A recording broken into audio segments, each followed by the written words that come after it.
Hi hello எல்லாருக்கும் வணக்கம். Welcome back to Chennai Oscar institute. நம்ம ஆல்ரெடி பார்க்குறப்ப 11th செகண்ட் லெசனில் கொஞ்சம் பாதி பார்த்துருக்கோம் சரிங்களா. ஆமாம், அவன் செகண்ட் லெசனில் பார்க்கும்போது இது பார்ட் 2 இருக்கும். காமனாக எடுத்தோம் அப்படின்னா பகுதி 4 இருக்கும் சரிங்களா. சரி, அப்போ நம்ம இதில் பெண்டிங் எது வச்சிருக்கோம் அப்படின்னா பார்ப்போம் சிறுகதை எழுதும் கலை அப்படிங்கக்கூடிய ஒரு லெசன் தான் பார்க்கும்போது நம்ம பெண்டிங் இது வச்சிருக்கோம்.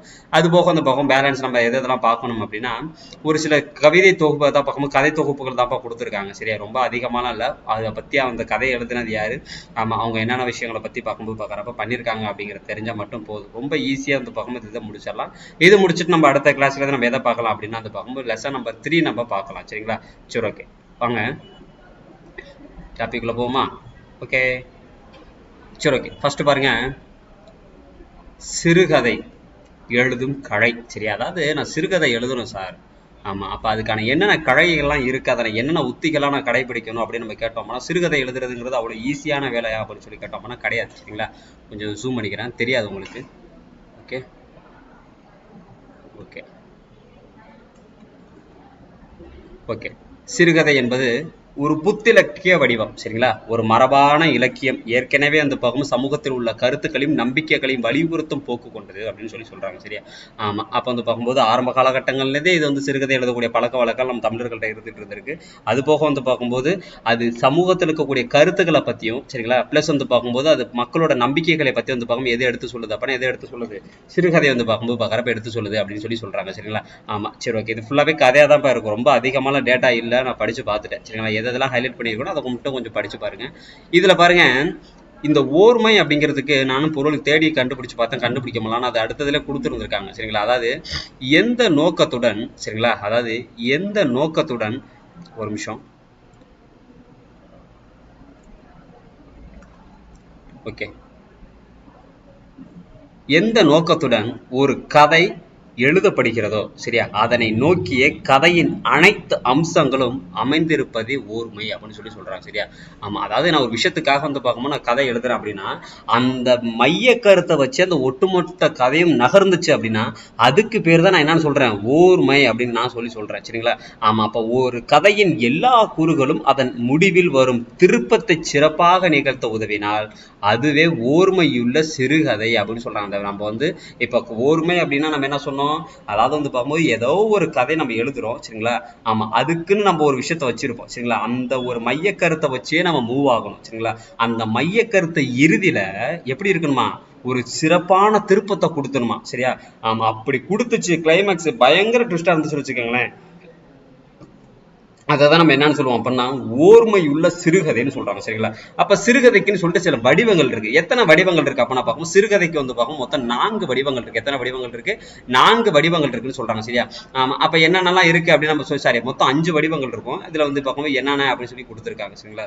Sorry, okay. சிறுகதைக்கு மொத்தம் வடிவங்கள் பக்கம் மொத்தம் 4, சிறுகதையோட பக்கம் வடிவத்தின் உறுப்புகள் மொத்தம் 5 அப்படின்னு சொல்லி கொடுத்துருக்காங்க சரி, ஓகே. இங்க பாருங்க, சிறுகதையின் வடிவம் பின்வரும் 4 அடிப்படையாக கொண்டதென கூறலாம் அப்படி சொல்லி கொடுத்துருக்காங்க சரியா.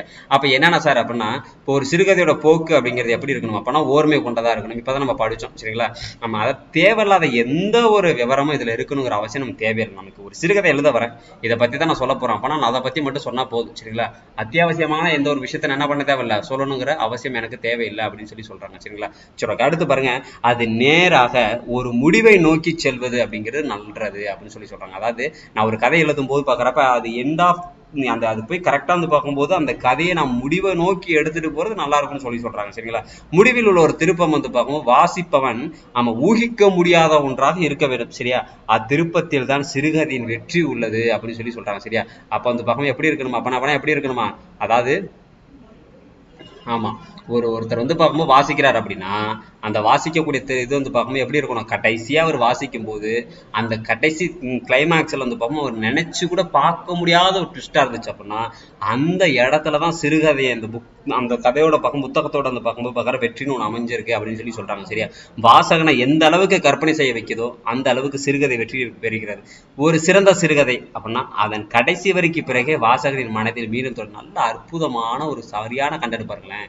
ஒரு சிறந்த சிறுகதை அப்படின்னு நம்ம எடுத்தோம் அப்படின்னா நல்லா படிச்சு நம்ம படம் பார்ப்போம். சில படங்கள்லாம் பார்த்ததுக்கு அப்புறம் நம்ம என்ன பண்ணுவோம் அப்படின்னா அதுல இருந்து மீண்டு வர முடியாது, மறுபடியும் நம்மளை தேட தூண்டும். பார்த்துருக்கீங்களா? அததான் ஒரு சிறந்த சிறுகதை பாருங்க, ஒரு சிறந்த சிறுகதை அதன் கடைசி வரிக்கு பிறகே வாசகரின் மனதில் மீண்டும் தொடங்குகிறது அப்படின்னு சொல்லி சொல்றாங்க. சரியா? படிச்சு முடிச்சதுக்கு அப்புறம் தான் அதை நிறைய ரசிக்க ஆரம்பிக்கிறது. சரிங்களா? ஆமா. அப்ப வந்து பாருங்க கிட்டத்தட்ட சிறுகதைக்கான வடிவங்கள் மொத்தம் எத்தனை இருக்கு அப்பனா எத்தனை இருக்கா? 4 இருக்குன்னு சொல்லி சொல்றாங்க. சரிங்களா? அப்ப சிறுகதை வடிவத்தோட உறுப்புகள் மொத்தம் எத்தனை இருக்கு அப்பனா எத்தனை இருக்கா? 5 இருக்கா. சரிங்களா? சிறுகதை வடிவத்தோட உறுப்புகள் மொத்தம் எத்தனை இருக்கு? 5 இருக்கு. அப்ப அது என்னென்ன வடிவங்கள் அப்படிங்கறத நம்ம பார்க்கணும். சரிங்களா? சரி, ஃபர்ஸ்ட் வந்து பாருங்க, சிறுகதை வடிவத்தோட முதல் இது அப்படின்னா பார்க்கும் மைய கதை பாத்திரம். சரிங்களா? ஃபர்ஸ்ட் ஒன் என்னது? மைய கதை பாத்திரம். அப்ப இது யாருடைய அல்லது யாரை பற்றி கதை அப்படிங்கிற கேள்விக்கு விடையா இருக்கு. அதாவது ஒரு கதை ஒண்ணு எழுதுறோம் அப்படின்னா ஃபர்ஸ்ட் ஒன்று பார்க்கும் மைய கதைன்னு ஒண்ணு இருக்கும். சரிங்களா? ஆமா. இப்ப சிலப்பதிகாரம் எழுதுறோம் அப்படின்னா அதை மைய கதை மாந்தர்கள் அப்படின்னு சொல்லுவாங்க. பார்த்திருக்கீங்களா? மைய கதை மாந்தர்கள் அப்படின்னா யாரு? கோவலனும் கண்ணகியும் நம்ம சொல்லுவோம். சரிங்களா? அப்ப இது யாரை பத்தின கதை அப்படிங்கிற ஒரு விஷயம் இதுல கண்டிப்பா இருக்கணும்னு சொல்லி சொல்றாங்க. மைய கதை பாத்திரத்தை நோக்கி வாசகனோட கவனம் இருப்பதாக அமைய வேண்டும். சரியா? ஆமா. அடுத்து வந்து பார்க்கும் கோவலன் என்ன பண்ணாங்க, அடுத்து கோவலனும் கண்ணகி எங்க இடம் பெயர்ந்தாங்க, அப்ப முழுக்க முழுக்க நம்ம அங்க யாரோட வாழ்க்கையில வாழ்ந்துட்டு இருப்போம் அப்படின்னா சிலப்பதிகாரத்தில் இருக்கிற கோவலனோட கண்ணகியில தான் வாழ்ந்துட்டு இருப்போம். அப்ப இதை தான் நம்ம என்ன சொல்றோம் அப்படின்னா மைய கதை பாத்திரம் அப்ப நம்ம சொல்றோம். சரிங்களா? சரி, அடுத்து பாருங்க. ஆமா. அடுத்து எதிர்கதை பாத்திரங்கள். சரி, அப்ப எதிர்கதை பாத்திரம் அப்பனா வந்து பார்க்கும்போது இப்ப ராமாயணம்னு ஒண்ணு இருக்கு. சரிங்களா? அதுல வந்து பார்க்கும்போது ராமாயணத்தோட எதிர்நிலை மாந்தரா ஒருத்தர் யாரை சொல்லியிருப்பாங்க? ராவணன். சரியா? அப்ப அதுல வந்து பார்க்கும்போது ராமாயணத்தோட வந்து பார்க்கும்போது பார்க்கறப்ப ஹீரோவா யார் இருந்திருப்பாங்கன்னா ராமர் வந்து பார்க்கும்போது இருந்திருப்பாரு. சரிங்களா? அப்ப இவை மைய கதை பாத்திரத்துக்கு எதிர்நிலையில் அமையும் பாத்திரங்கள். சரிங்களா? அப்ப அதாவது இவர்கள் அளிக்கும் பாதிப்பு. சரிங்களா? அதாவது இவர்கள் அளிக்கும் பாதிப்பு மூலம்தான் கதையின் நெருக்கடி நிலை, அது நெருக்கடி சிக்கல் ஆகியவை உருவாகிறது. அப்ப இவங்களுடைய தாக்கம் எப்படி இருக்கும் அப்படின்னா கதைகள்ல வந்து பார்க்கும் நெருக்கடி உருவாகிறதுல இருந்து சிக்கல் இதெல்லாம் வந்து பார்க்கும்போது யாருடைய விஷயங்கள் வந்து பார்க்கும்போது இருக்கும் அப்படின்னா எதிர்கதை பாத்திரங்கள். சரியா? அடுத்து இந்த கதைக்களம். சரிங்களா? அந்த கதைக்களம் அப்படிங்கிறது என்ன அப்படின்னா வந்து பார்க்கும்போது கதை நடக்கக்கூடிய சூழலா இருக்கட்டும், காலமா இருக்கட்டும். சரிங்களா? என்னது?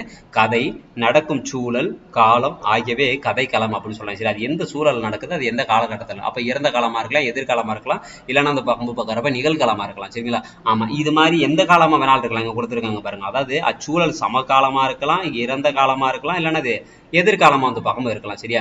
எப்படி நடக்கிறது அப்படிங்கிற கேள்விக்கு பதில் இருக்க வேண்டும். அதற்கேற்ப கதையின் புனைவுகள் அமைய வேண்டும் அப்படின்னு சொல்லி சொல்றாங்க.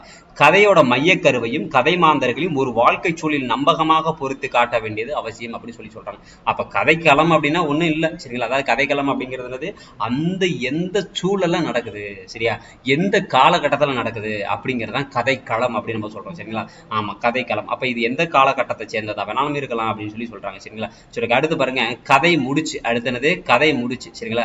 கதை முடிச்சு அப்படிங்கிறது என்னன்னா கதை சிக்கல் உருவாகக்கூடிய ஒரு இடம். அதாவது சரியான முடிச்சு விழுந்துச்சுடா, நம்ம இந்த முடிச்சா நம்மளால அவுக்கவே முடியாதா அப்ப நம்ம சொல்றோம். அவுக்கவே முடியாதா அப்படின்னா என்னது?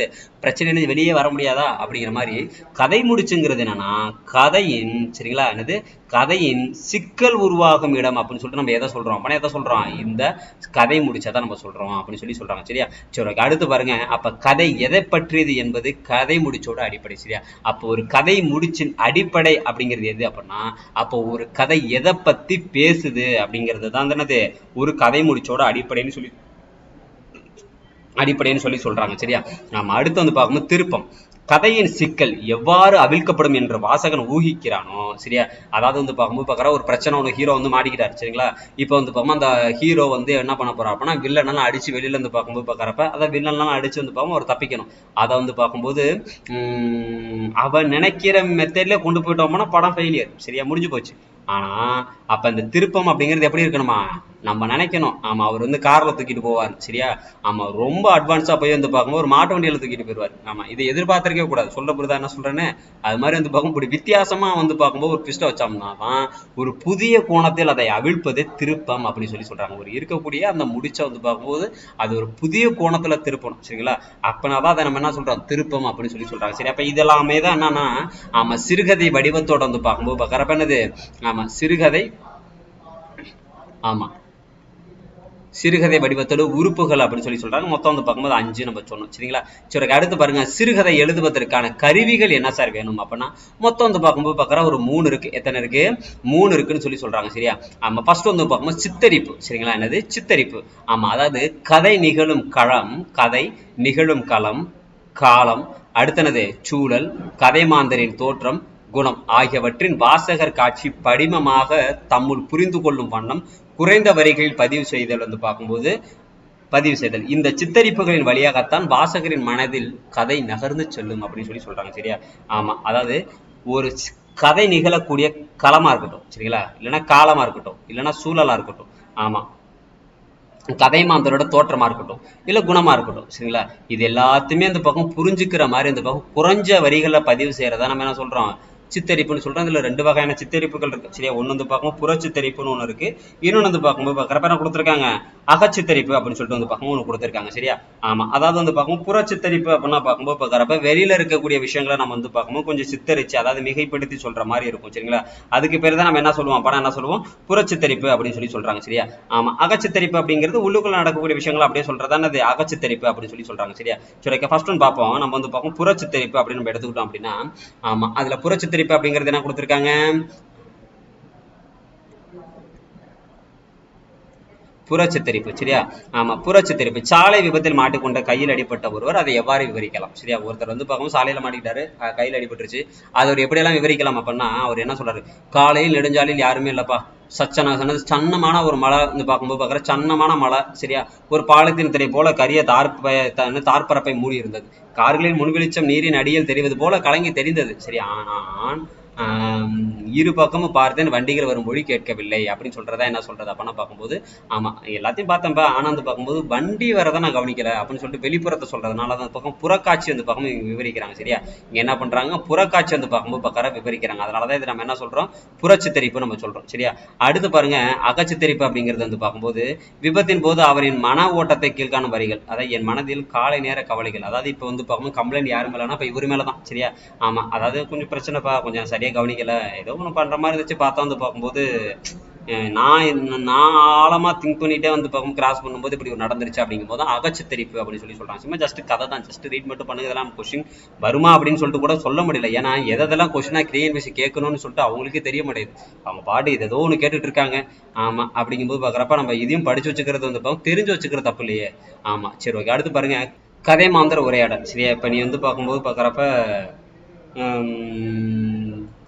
நீ சொல்ல புரியா இல்லையா, முடியாது, என்ன பண்ணுவ, நம்ம இதெல்லாம் வந்து பார்க்கும்போது பார்க்குற 2 பேர் வந்து நார்மலா பேசக்கூடியது. அது குறிப்பா வந்து பார்க்கணும் நம்ம என்ன பண்ணணும் அப்படின்னா, கதை மாந்தர் உரையாடலை பொறுத்த வரைக்கும் வந்து பார்க்கும்போது அதுல இரட்டை மேற்கோள் குறி வந்து பார்க்கும்போது இடணுமாப்பா. சரியா? என்ன பண்ணணுமா, இரட்டை மேற்கோள் குறி வந்து பார்க்கும்போது பார்க்குறப்ப இடணும்னு சொல்லி சொல்றாங்க. சரியா? ஆமா, சரி, ஓகே.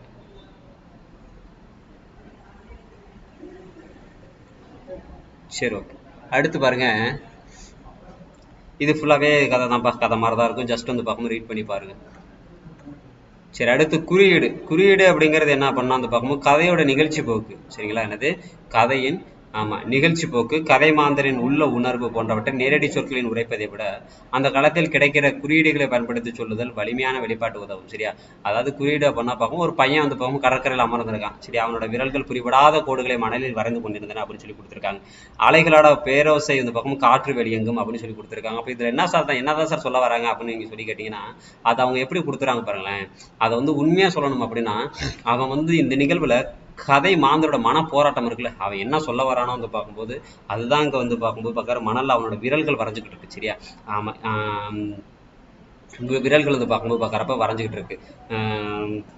ஆர்ப்பரிக்கும் கடலோட பேரோசையும் நுட்பமாய் வெளிப்படுத்துவதை அறியலாம். இதில் மணலில் வரையும் விரல்களின் கடலின் ஓசையும் குறியீடுகள் அப்படின்னு சொல்லி கொடுத்துருக்காங்க. சரிங்களா?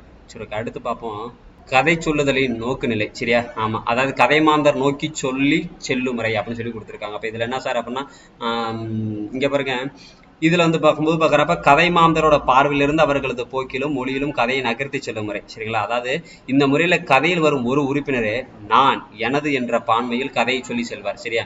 ஆமா, அதாவது வந்து பார்க்கும்போது இப்ப இந்த கதையோட மையமா எதுதான் இருப்பாங்க அப்படின்னா பார்க்கும்போது அவங்க சொல்லும் போதெல்லாம் அந்த கேரக்டர் அவங்க வாழ்ந்திருப்பாங்க. நான் தான்ப்பா, நான் இப்ப இங்க இருந்து இங்க போறேன் அப்படிங்கிற மாதிரி வந்து பார்க்கும் சொல்லியிருப்பாங்க. அப்ப எக்ஸாம்பிள் நம்ம எதை சொல்லலாம் அப்படின்னா பார்க்கும், சூடாமணின்னு சொல்லிட்டு ஒன்று படிச்சிருப்போம். சரிங்களா? அதாமா, இது நம்ம இதுல கூட இருக்கு. சரிங்களா? ஆமா, சூடாமணி அப்படிங்கிற எழுதின ஒரு நூல் வந்து பார்க்கும்போது என்ன நூல் அப்படின்னா, இருக முடிய கதவுகள். நான் கூட ஷார்ட்கட் சொல்லியிருந்தேன். சரிங்களா? என்ன ஷார்ட்கட் சொல்லியிருந்தேன்? ஆமா, அதாவது ஏன்டா இருக்க முடிற, வெளியில ரொம்ப சூடா இருக்குப்பா அப்படின்னு நான் சொல்லியிருந்தேன். சரியா? ஆமா, அதனால வந்து பார்க்கும்போது அப்படி ஞாபகம் வச்சுக்கோங்க. அடுத்து வந்து பார்க்கும்போது பார்க்குறப்ப கதையாசிரியரின் நோக்கில் சொல்லி செல்லும் முறை, அதாவது கதை மாந்தர்களின் அகமன ஓட்டங்கள், புற செயல்பாடுகள் ஆகியவற்றின் மூலமும் கதை மாந்தர்களின் உரையாடல்கள் மற்றும் சூழல் வருணைகள் மூலமும் கதையாசிரியரை சொல்லி செல்லும் முறை அப்படின்னு சொல்லி கொடுத்துருக்காங்க. ஒன்றும் இல்லை. அப்ப இதுல வந்து பார்க்கும்போது பார்க்குறப்ப என்னன்னா, இப்போ வந்து பார்க்கும்போது ஒரு கதையை சொல்லி செல்லும் போது அந்த இடத்துல வந்து பார்க்கும்போது இடம் காலம் நிகழ்வுகளோட தன்மைக்கு தகுந்த மாதிரி வரிசைப்படியோ வரிசைகளை மாற்றியோ பின்வரும் உத்திகளை பயன்படுத்தி கூறலாம் அப்படின்னு சொல்லி கொடுத்துருக்காங்க. இதெல்லாம் ஜஸ்ட் வந்து பார்க்கும்போது ரீட் பண்ணுங்க இப்போ போதும். இயல்பான வரிசையில் சொல்லும் முறை அப்படின்னா வந்து பார்க்கும்போது இருக்கக்கூடிய விஷயங்கள் வந்து பார்க்கும் நார்மலாக இயல்பாகவே சொல்லிட்டு போகிறதா வந்து பார்க்கும்போது பார்க்குறப்ப இயல்பான வரிசையில் சொல்லும் முறை சொல்லி செல்லும் முறை. இதுக்கு எக்ஸாம்பிள் வந்து பார்க்கும்போது யாரை சொல்கிறாங்க அப்படின்னா பார்க்கும்போது பூ உதிரும் அதான் பார்க்கும்போது யார் எழுதியிருப்பா அப்படின்னா யார் எழுதியிருக்கா ஜெயகாந்தன் அவர்கள் வந்து பார்க்கும்போது பார்க்குறப்ப எழுதியிருக்கா. யார் எழுதியிருக்கா ஜெயகாந்தன் அவர்களை பார்க்கும்போது பார்க்குறப்ப எழுதியிருக்காரு. சரியா? ஆமா ஜெயகாந்தன் அவர்கள் எழுதியிருக்க. ஒரு நிமிஷம்ப்பா. ஆமா ஜெயகாந்தன் அவர்கள் எழுதியிருக்காரு. சரி ஓகே. அடுத்து வந்து பார்ப்போம். அடுத்து இடையில் பிரித்து சொல்லும் முறை அப்படின்னா பார்க்கும்போது பார்க்குறப்ப வந்து கதை சொல்லி செல்லும் போது அதன் ஒரு புள்ளியில் உட்சென்று மற்றொரு துணை நிகழ்வை சொல்லி மீண்டும் கதைக்கு வருவது. ஆமா இப்போ இதுக்கு எக்ஸாம்பிள் வந்து பார்க்கும்போது பார்க்குற யாரை சொல்லலாம் அப்படின்னா பார்க்கும்போது பார்க்குறப்ப கந்தர்வன் சரியா எழுதின சாசனம் அப்படிங்கிற நூல் வந்து பார்க்கும்போது பார்க்குறப்ப சொல்றாங்க. சரியா? ஆமா கந்தர்வன் எழுதிய சாசனம் அப்படிங்கிற நூல் வந்து பார்க்கும்போது இடையில் பிரித்து சொல்லும் முறைக்கு எடுத்துக்காட்டா பார்க்கப்படுது. சரியா? ஆமா அடுத்து வந்து பார்க்கும்போது பார்க்குறப்ப வந்து பின்னோக்கு முறை. சரிங்களா? பின்னோக்கு முறையை பொறுத்த வரைக்கும் வந்து பார்க்கும்போது யாரை சொல்லலாம் அப்படின்னா இதுக்கு எக்ஸாம்பிள் அதே தான். பின்னோக்கு முறை வந்து பார்க்கும்போது சூடாமணியோட இருக்க முடிய கதவுகள் அப்படிங்கிறத நம்ம எக்ஸாம்பிளா வந்து பார்க்கும்போது சொல்றாங்க. சரியா? பின்னோக்கு முறை அதாவது தற்போது கதைப்பாத்திர காரணமா ஏற்கனவே நடந்த ஒண்ணு வந்து பார்க்கும்போது காட்டி கதையோட வளர்ச்சியில வலிமையை கொண்டு செல்வது. ஏற்கனவே நடந்த விஷயத்த வந்து பார்க்கும்போது சொல்றதா வந்து பார்க்கும்போது என்ன சொல்றாங்க? ஆமா ஆமா இது வந்து பார்க்கும்போது பின்னோக்கு முறைன்னு சொல்றாங்க. இது எக்ஸாம்பிள் வந்து பார்க்கும்போது சூடாமணியோட இருக்க முடிய கதவுகள் அப்படின்னு. சரியா? சரி அடுத்து பாருங்க.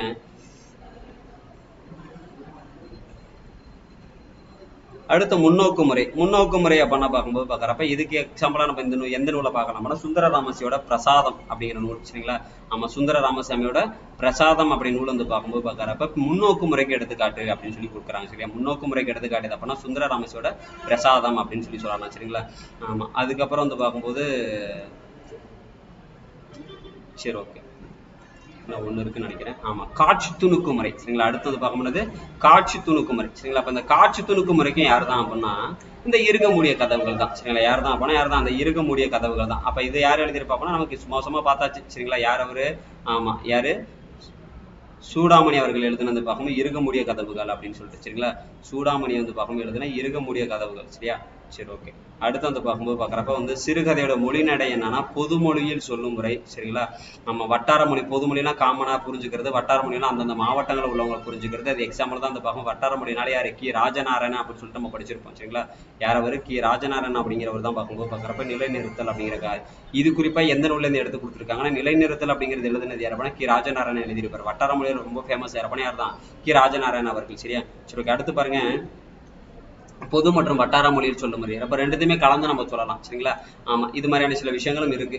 அடுத்து வந்து பார்க்கும்போது நமது சிறுகதைகள் பற்றி புதுமை பித்தன் வந்து பார்க்கும்போது பார்க்குறப்ப அவர் என்ன சொல்றாரு அப்படின்னா பார்க்கும்போது கதை கேட்பதும் கதை சொல்வதும் தொன்று தொட்டு வந்த பழக்கம். சரியா? ஒரே ஒரு ஊரிலே ஒரு ராஜா இருந்தான் என்று ஆரம்பிக்கும் இளமை மாறாத கதைகள் முதல் இன்று இருக்கும் எழுத்தாசிரியர்களின் கனவுகளான சிறுகதைகள் வரை எல்லாம் மனித உள்ளத்தின் அடைய முடியாத ஆசைகளின் எதிரொலி அப்படின்னு சொல்லியிருக்காரு. சரிங்களா? ஆமா அதுக்கப்புறம் கதை என்ன வந்து பார்க்கும்போது கதை என்றால் என்ன? எதுதான் சிறுகதை? சிறுகதையின் எல்லைதான் என்ன? சிறுகதைக்கென்று தனிப்பட்ட ரூபம் ஒன்று உண்டா? இதற்கெல்லாம் சூத்திரங்கள் ஒன்றும் கிடையாது. சரிங்களா? சிறுகதையின் எல்லை வளர்ந்து கொண்டே வருகிறது. ஒவ்வொரு கதையும் ஆசிரியரும் எடுத்தாண்ட ரூபங்கள் எண்ணிருந்தன அப்படின்னு சொல்லி கொடுத்திருக்காரு. சரியா? ஆமா அப்புறம் வந்து பார்க்கும்போது பார்க்குறப்ப வேற என்ன சொல்லியிருக்காரு அப்படின்னா இப்ப இந்த சும்மா ஃபுல்லா வந்து பார்க்கும்போது பார்க்குறப்ப கதையா தான் கொடுத்துருப்பாங்க. ஜஸ்ட் வந்து பார்க்கும்போது ரீட் பண்ணிட்டு பண்ணி பாருங்க. இந்த ஒரு லெசன் ரொம்ப வந்து பார்க்கும்போது பார்க்குறப்ப ஃபுல்லாவே வந்து பார்க்கும்போது என்னதான் கதையா தான் இருக்கும். சரிங்களா? சரி அடுத்து வந்து பார்க்கும்போது பார்க்குறப்ப இந்த சார்பாக நம்ம ஃபர்ஸ்ட் கிளாஸ்லேயே கொஞ்சம் ஷார்ட் கட் கொடுத்துருப்போம். சார்பாகன் அப்பனா வாகன் அப்பனா பாகன் ஞாபகம் வச்சுக்கிட்டேன். பாகன்னா யாருக்கு இருப்பா? ஆமா யானைக்கு. சரிங்களா? அப்பனா வந்து பார்க்கும்போது யானையின் சாவு அப்படிங்கிறது தான் வந்து பார்க்கும்போது யாரோட நூல்? யானையின் சாவு அப்படிங்கிறது வந்து பார்க்கும் யார் எழுதியிருப்பா அப்படின்னா யார் எழுதியிருப்பா? சார்வாகன் அவர்கள் எழுதியிருப்பார். சரிங்களா?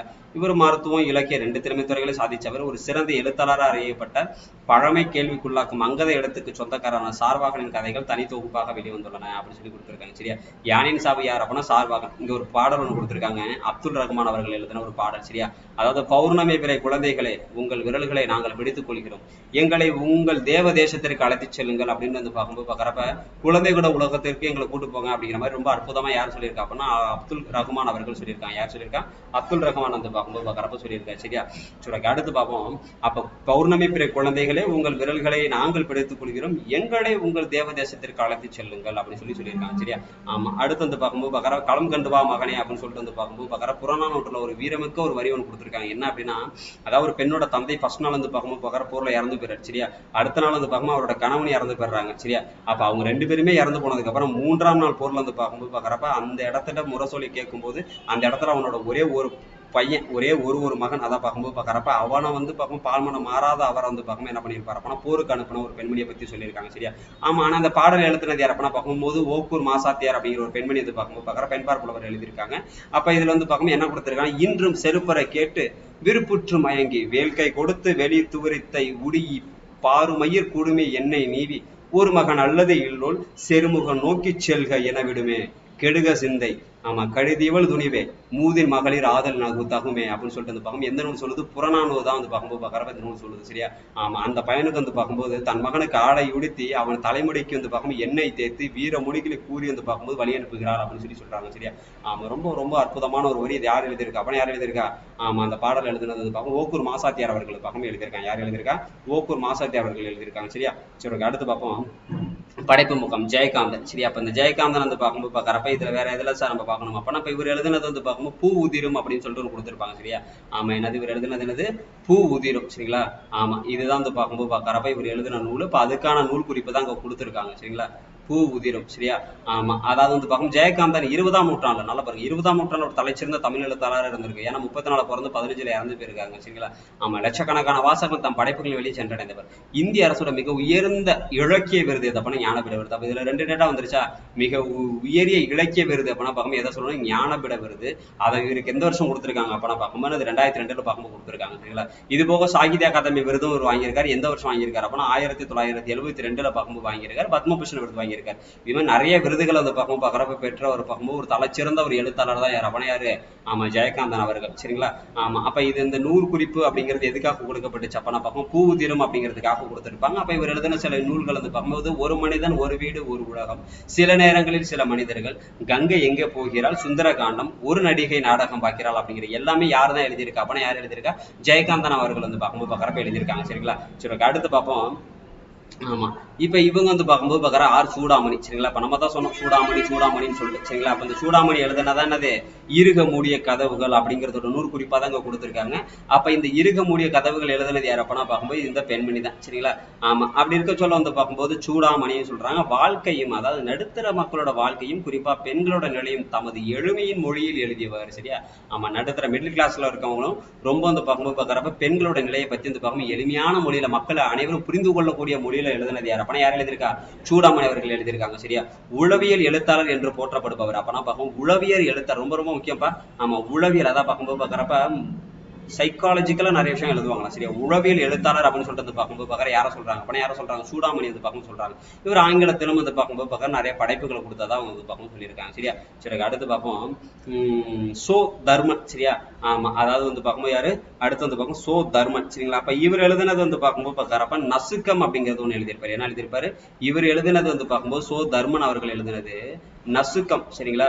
ஆமா. அப்ப நசுக்கம் அப்படிங்கிறத வந்து பார்க்கும்போது அதற்கான ஆசிரியர் குறிப்பா தான் இங்க என்ன கொடுத்திருக்காங்க அப்படின்னா, ஆமா, இது சோ தர்மன், அதாவது அவரோட முழு பேர் வந்து பார்க்கும்போது தர்மராஜ் அப்படின்னு சொல்லலாம்.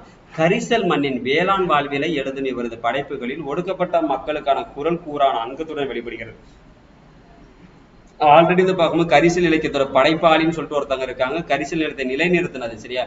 படைப்பாளி அப்படின்னா பார்க்கும்போது பார்க்குறப்ப படைப்பாளின்னு யாரை சொல்லுவாங்க அப்படின்னா அழகிரி சாமியை சொல்லுவாங்க. சரியா? யாரு படைப்பாளி அப்படின்னா யாரை சொல்லுவாங்க? அழகிரி சாமி. சரியா? ஆமா. அழகிரி.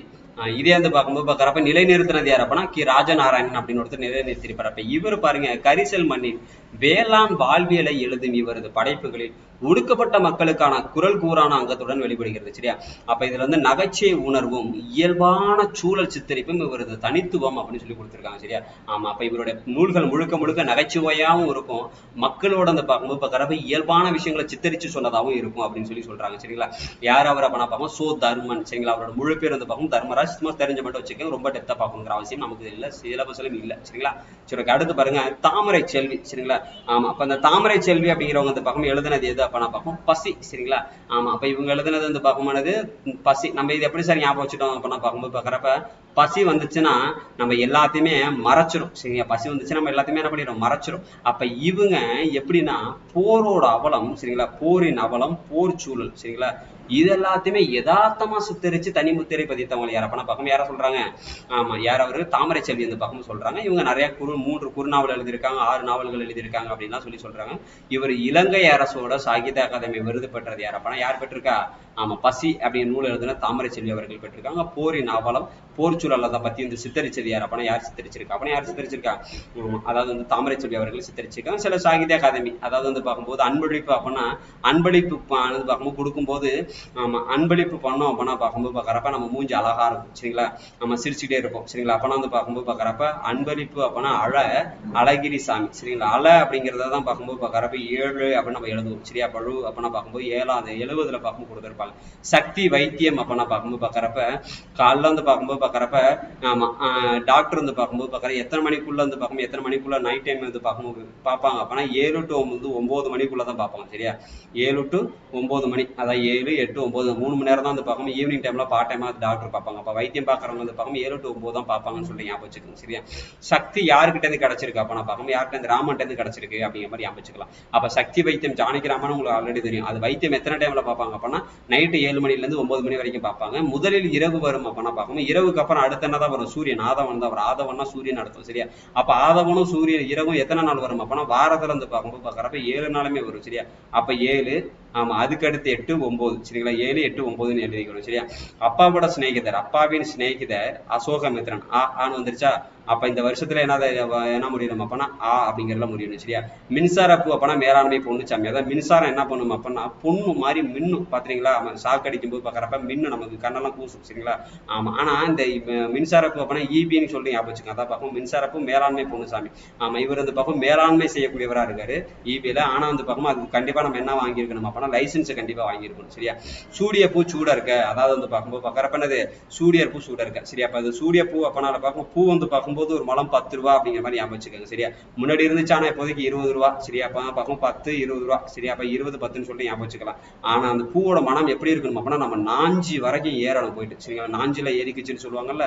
ஆமா, சூடுன பூவா இருந்தா கூட ஆமா 10 ரூபா. சரியா? அது வந்து இப்போதைக்கு 20 ரூபால இருக்கு. அது பூ வந்து பக்கம் எங்க நம்ம நாஞ்சில போய் ஏறணும் அப்படின்னு சொல்லி சொல்றாங்க. சரியா? ஒரு சிறு இசை அப்படிங்கறது எழுதுனது யார் அப்பனா பார்க்கும்போது உங்களுக்கு தெரியும், வண்ணதாசன். சரி, எந்த வருஷம் அப்பனா எந்த வருஷம்? ஆமா, 2016ல பார்க்கும்போது பார்க்கறப்ப எழுதியிருப்பாரு. சரியா? சரி, அடுத்து பாருங்க சிறுகதை குறித்து எட்கர் ஆலன் போ அப்படின்னு ஒருத்தர் வந்து பார்க்கும்போது ஒரு ஸ்டேட்மெண்ட், அருமையான ஸ்டேட்மெண்ட் கொடுத்துருக்காரு பாருங்க. அதாவது என்னன்னா ஆமா, அதாவது ஒரு சிறுகதையோட தொடர் அதை பார்க்கும்போது பார்க்கறப்ப ஒரு சிறுகதையோட தொடர் எப்படி இருக்கணும் அப்பனா எப்படி இருக்கணுமா?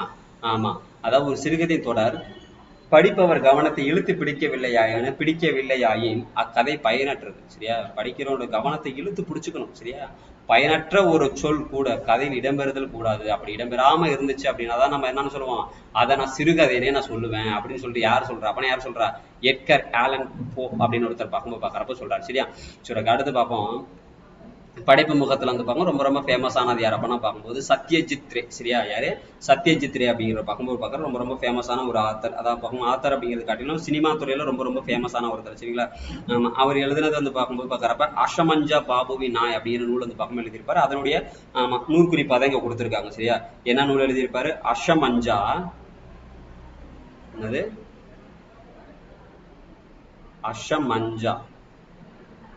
அஷமஞ்சா பாபுவின் நாய். அஷமஞ்சா பாபுவின் நாய் அப்படிங்கிற நூலோட இதாதான் கொடுத்துருக்காங்க. உலக புகழ்பெற்ற இந்திய திரைப்பட இயக்குனர். சரியா? அவன் நிறைய விஷயங்கள் வந்து பார்க்கும்போது பார்க்கறப்ப கற்பனை துப்பறியும் கதைகளெல்லாம் நிறைய எழுதியிருக்காரு. அறிவியல் புனை கதைகளில் இவருடைய பங்களிப்பு குறிப்பிடத்தக்கது. அப்ப இவரை பத்தி வந்து பார்க்கும்போது ஒரு சின்ன விஷயம் வந்து பார்க்கும்போது கீழே கொடுத்துருப்பாங்க. அதை பார்த்துட்டோம் அப்படின்னா நமக்கு முடிஞ்சிடும். சரிங்களா? ரே இந்திய சினிமாவின் முகம் அப்படின்னு சொல்லிட்டு யாரை சொல்றாங்க அப்பனா யாரை சொல்றாங்க? சத்யஜித் ரேவா தான் வந்து பார்க்கணும் சொல்றாங்க. சரியா? உலக அளவுல சரிங்களா என்னது உலக அளவுல சரிங்களா இந்திய திரைப்பட கலை புகழ்பெற வந்து பார்க்கணும் காரணமானதுல ரொம்ப முக்கியமானது யார் அப்பனா யார் தான்? சத்யஜித் ரே தான் சரிங்களா. திரைப்பட இயக்குனர், எழுத்தாளர், இசையமைப்பாளர், தயாரிப்பாளர் என பன்முகம் கொண்ட ரே தன் திரை சாதனைக்காக ஆஸ்கார், மகசேசே விருது 2 விருது முக்கியமான விருது வாங்கியிருக்காரு சரியா. ஆமா, நோபல் பரிசுக்கு இணையானது என்னது அப்படின்னா மகசேசே விருது சரியா, அதையும் வாங்கியிருக்காரு. ஆமா, இந்தியாவோட மிக உயரிய விருதா இருக்கக்கூடிய பாரத ரத்னா விருது வாங்கியிருக்காரு. இவரோட முதல் படம் எது அப்படின்னா இங்க கொடுத்துருக்காங்க பாருங்க, பதேர் பஞ்சாலி சரிங்களா. பதேர் பஞ்சாலி அப்ப எந்த வருஷம் வெளியானுச்சு அப்படின்னா 1955 பக்கம் வெளியாயிருக்கும். ஒரு புகழ்பெற்ற ஒரு படம் அப்படின்னு சொல்றாங்க. நல்லா இதுக்கப்புறம் நிறைய திரைப்படங்களை பார்க்கும்போது இவர் இயக்கியும் இருக்காரு. அனைத்து திரைப்படங்களும் சாதனையா வந்து பார்க்கும்போது பார்க்குறப்ப கொண்டு வந்திருக்காரு சரிங்களா. ஆமா, அப்படி இருக்கும்போது பார்க்குறப்ப இவருடைய சில என்னென்ன படங்கள்லாம் எழுதியிருக்காரு அப்படிங்கிறத சும்மா கதை மாதிரி கொடுத்துருக்காங்க. ஜஸ்ட் வந்து பார்க்கும் ரீட் மட்டும் பண்ணுங்க சரிங்களா. அடுத்து பாருங்க, ரப்பர் பந்து யார் எழுதியிருப்பாருன்னா எஸ் ராமகிருஷ்ணன் அவர்கள் எழுதியிருக்காரு. அப்ப இதுல வந்து பார்க்கும்போது நமக்கு என்ன சார் கதை வந்து பார்க்கும்போது ஜஸ்ட் ரீட் பண்ணுங்கப்பா, பொழுதுபோக்குலாம் இருக்கும்போது பார்க்குறப்ப டைம்ல படிச்சு பாருங்க சரியா. ஆமா, அப்ப இது 1966 பார்க்கும்போது பார்க்குற பிறந்திருக்காரு. இவர் வந்து இப்ப இதுல முழுக்க முழுக்க வந்து பார்க்கும்போது இவரோட கண்டென்ட் நான் ஒன்று எடுத்தேன் அப்படின்னா இங்க பாருங்க. அப்ப இது எந்த இதுல இடம் பெற்றிருக்கு அப்படின்னா நகுலன் வீட்டில் யாரும் இல்லை அப்படிங்கிற தொகுப்புல இருந்து எடுத்து வந்து பார்க்கும்போது ரப்பர் பந்துன்னு ஒன்று எடுத்து கொடுத்துருக்காங்க சரிங்களா. ஆமா, அடுத்து வந்து பார்க்கும்போது வேற வந்து பார்க்கும்போது அவ்வளவுதான். அப்ப எஸ் ராமகிருஷ்ணன் அப்படின்னா 1966 பார்க்கும்போது பார்க்குறப்ப பிறந்தவர் சரிங்களா. சரி, அப்ப இதுக்கப்புறம் தான் நம்ம என்ன பண்ணணும் அப்படின்னா இயல் 3 நம்ம பார்க்கணும் சரிங்களா. இதுக்கப்புறம் ஓரளவு உங்களுக்கு நல்லா இருக்கும், படிக்க நல்லா இருக்கும்பா சரிங்களா.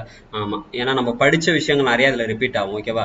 சரி, நம்ம வந்து பார்க்கும்போது அடுத்த வீடியோல வந்து பார்க்கும்போது இதோட கண்டினியூஷன் பார்க்கலாம் சரிங்களா. நம்ம வந்து பார்க்கும்போது மறக்காம இந்த வீடியோ வந்து பார்க்கும்போது உங்க ஃப்ரெண்ட்ஸ் எல்லாருக்குமே ஷேர் பண்ணுங்க, பிடிச்சா லைக் பண்ணுங்க சரிங்களா, இல்லைன்னா கமெண்ட் பண்ணுங்க சரிங்களா. சரி, ஓகே, தேங்க்யூ, பாய்.